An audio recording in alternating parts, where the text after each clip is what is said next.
Okay, so as I read through the comments from my last video, I learned something new about atheists. They are in denial, big time.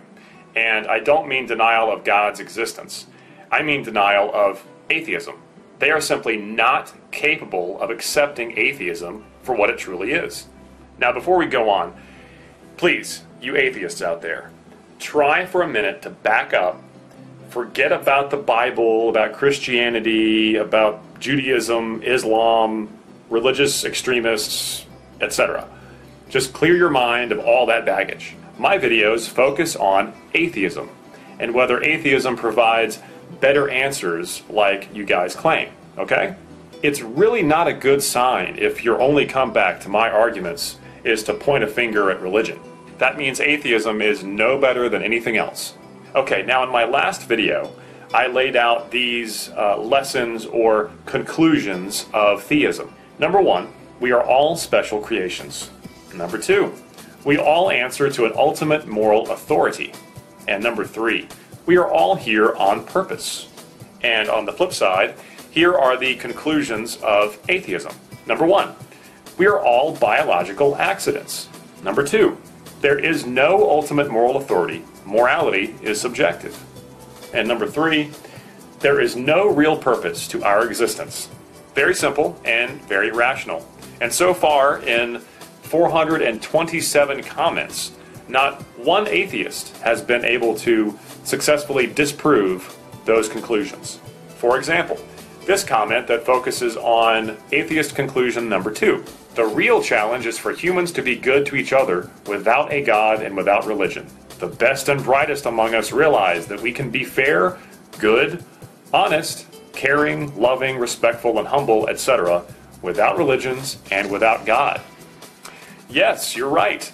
As an atheist, you certainly can be good and honest and respectful and caring and loving, etc. And how exactly do you do that? By rejecting the conclusions of atheism. And here's something I found on talkorigins.org, which is a favorite atheist website. This is supposed to deal with atheist conclusion number three. Purpose is not determined by origins. Things can have purpose even if their origin is due to chance. The North Star, for example, came to its position by chance, but people still find a purpose for it.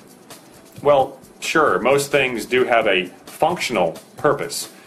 My functional purpose is to eat, sleep, and procreate. But I'm talking about something more meaningful than that. What is my ultimate objective purpose? Within atheism, where can I draw meaningful purpose from? Nowhere. Of course, you're free to live under the illusion that there is purpose to your life. As a musician, perhaps I could say that my purpose is to share my musical passion with the world. Or as a humanitarian, perhaps I could say that my purpose is to leave the world a better place than I found it. But that's all subjective, and none of it truly matters in the long run. Under atheism, everything in existence, our entire universe, is doomed. One day, all the stars will burn out, and there will be nothing but a massive cosmic graveyard. And that is the culmination of reality under atheism. So what if the North Star helped sailors at sea? So what if you helped an orphan child or you were faithful to your spouse? Under atheism, our existence is objectively meaningless. It is only through delusion and denial that any satisfying meaning can be found in your life. You see, most atheists end up thinking and behaving as if the conclusions of theism are true, while rejecting the basic premise that there is a God. Most of them even have fancy arguments to rationalize this. The problem is, all of these arguments are merely a desperate attempt to avoid accepting atheism for what it truly is. Because under atheism, your only hope for a happy and fulfilling life is to live in denial. Till next time.